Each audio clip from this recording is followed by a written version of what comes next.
Chronic itching is one of the most frustrating and exhausting issues pet parents can deal with because it often looks like no matter what you try, the problem either never fully goes away or it keeps coming back.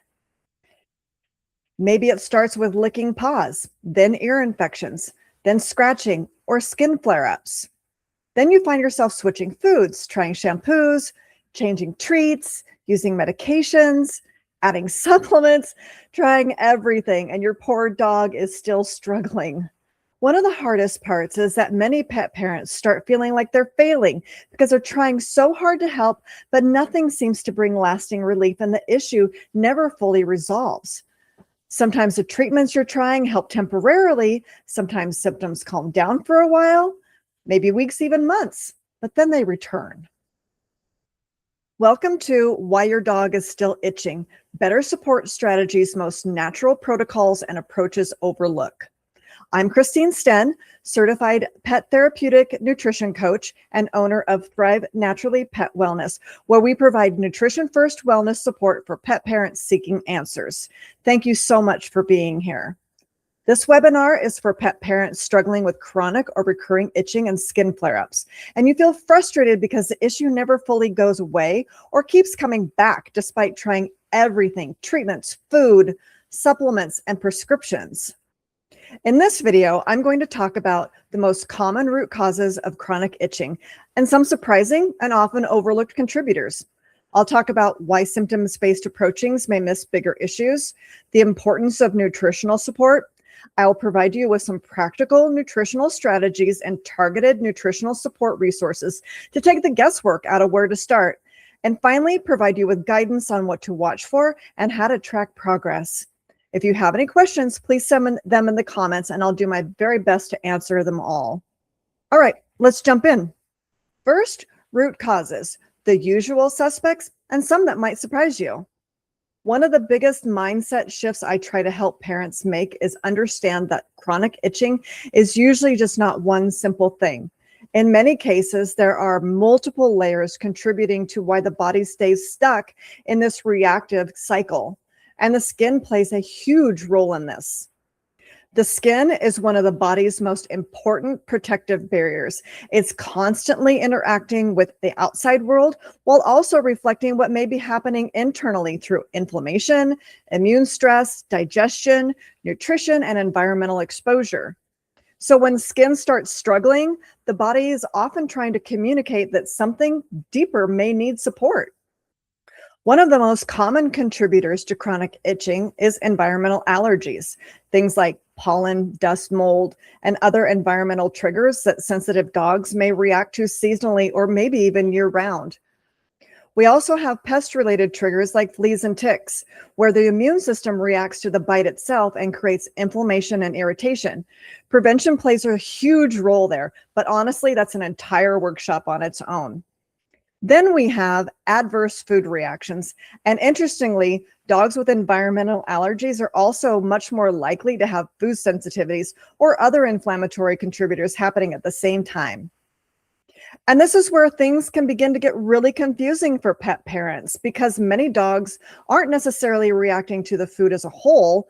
They may be reacting to specific proteins, ingredients, additives, preservatives, inflammatory components within the diet itself.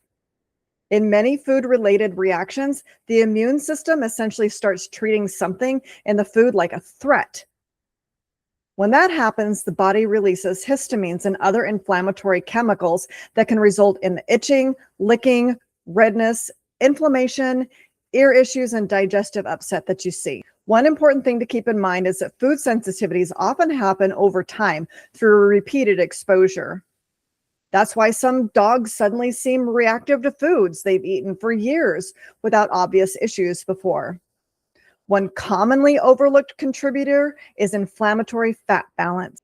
Many processed foods contain heavily processed oils and omega-6 heavy fats that may contribute to inflammatory signaling over time in sensitive dogs, especially when the body isn't getting enough biologically useful omega-3 support to help balance that inflammatory load.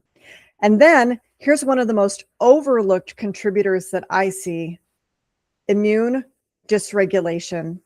Dogs experience immune stressors all the time, from bug bites, environmental exposures, illnesses, vaccines, infections, inflammation. Normally, the immune system gets activated, handles the issue, and then it calms back down. But in some dogs, the system doesn't fully shut back off. And this is where mast cells become really important.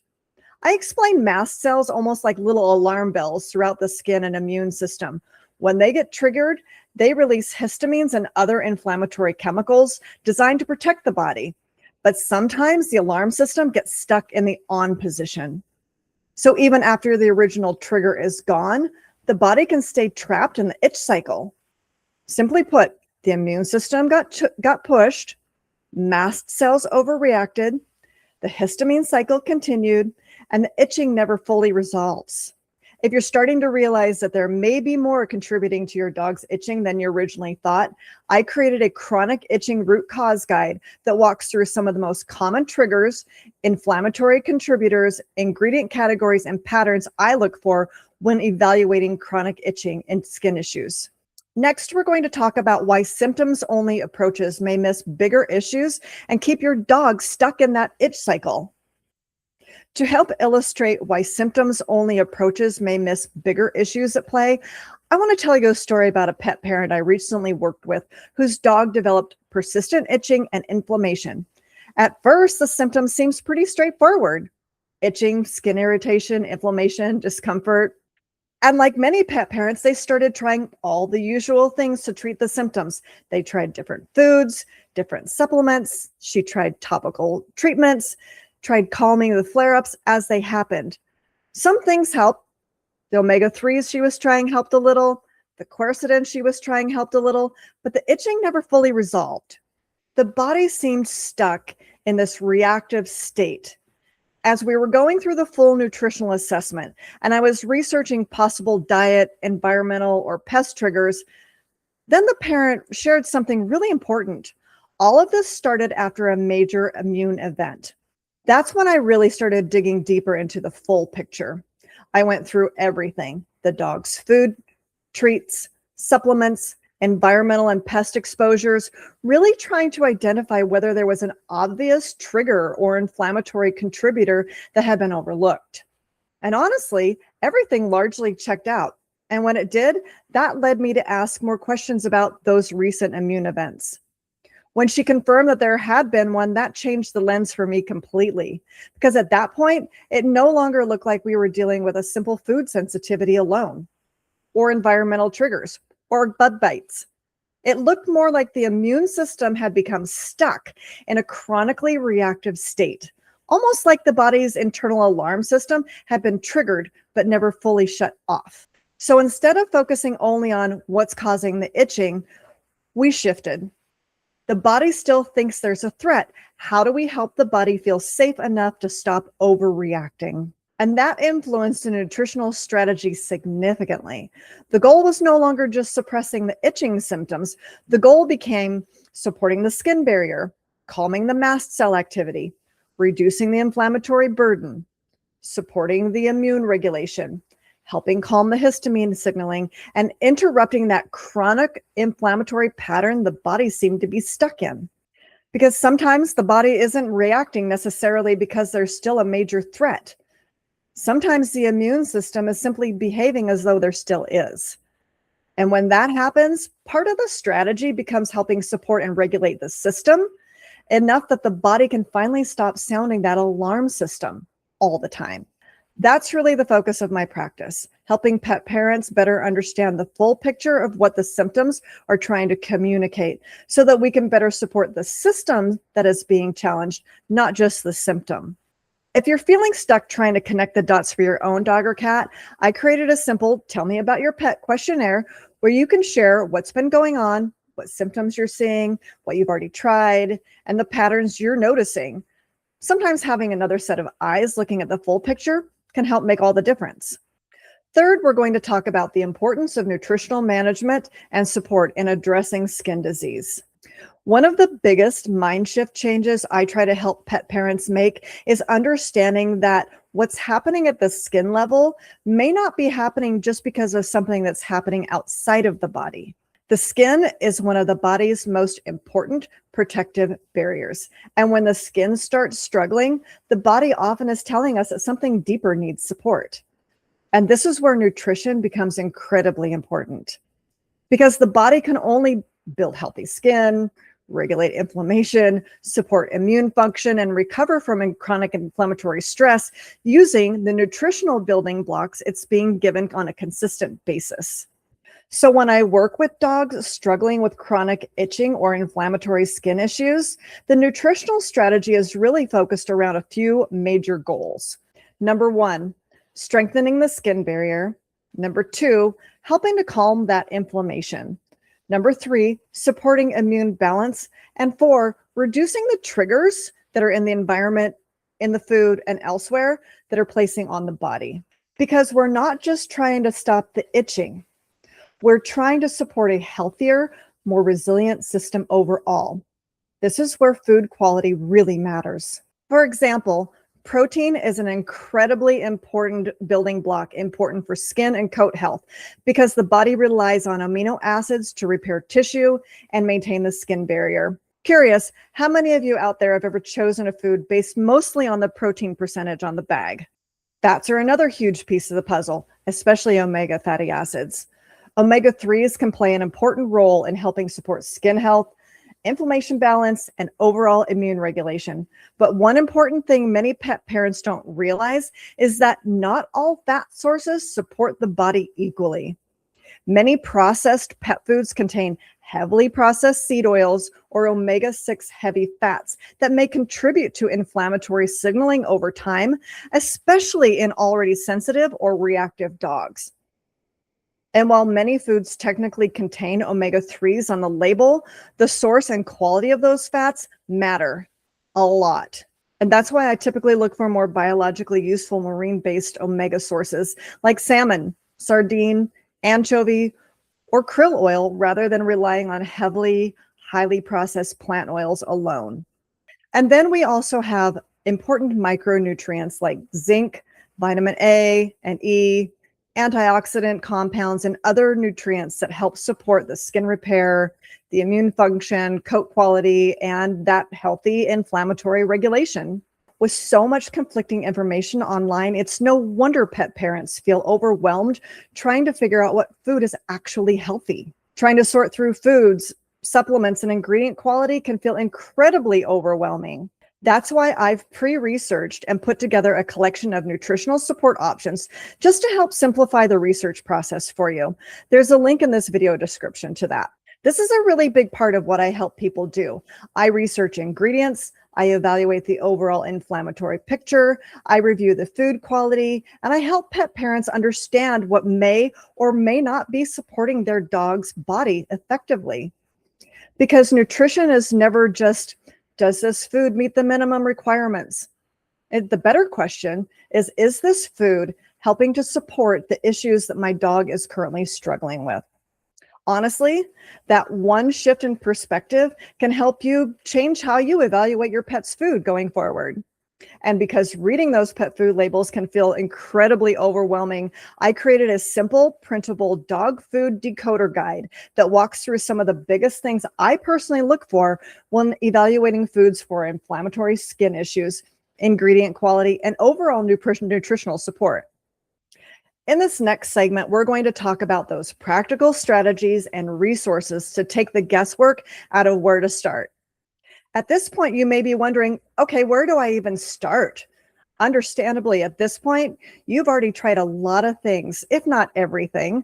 And usually what pet parents really want is someone to simply say, just feed this food, just buy this supplement, just do this one thing.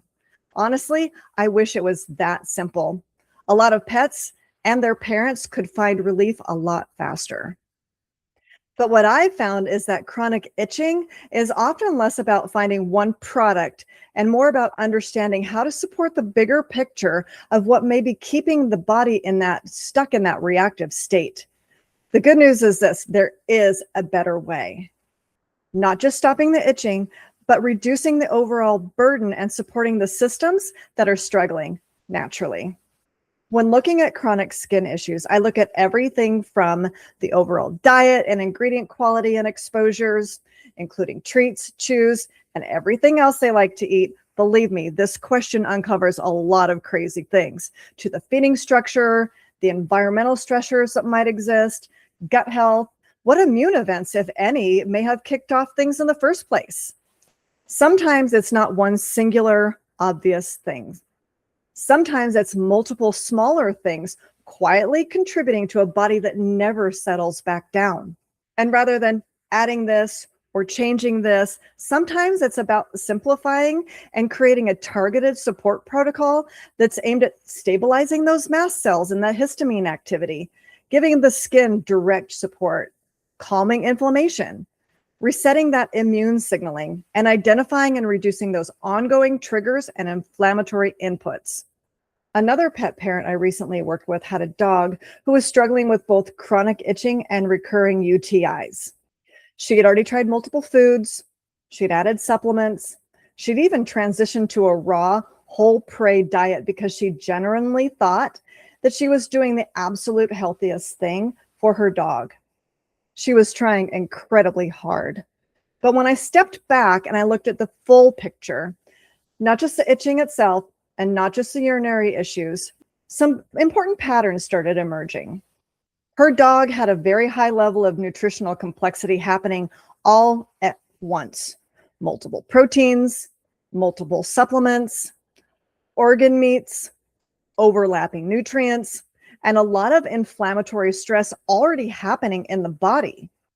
And in this particular dog's case, that whole prey and organ meat approach is high in minerals that can throw some dogs' pH out of balance and start that UTI cycle, not to mention a dog who is already in a recurring UTI cycle. So instead of trying to layer on more supplements, more complexity onto an already reactive system and onto an already packed diet, we simplified the strategy. We simplified the diet. We increased the moisture levels. We reduced the overall inflammatory burden, and we focused on more digestible nutritional support and proteins.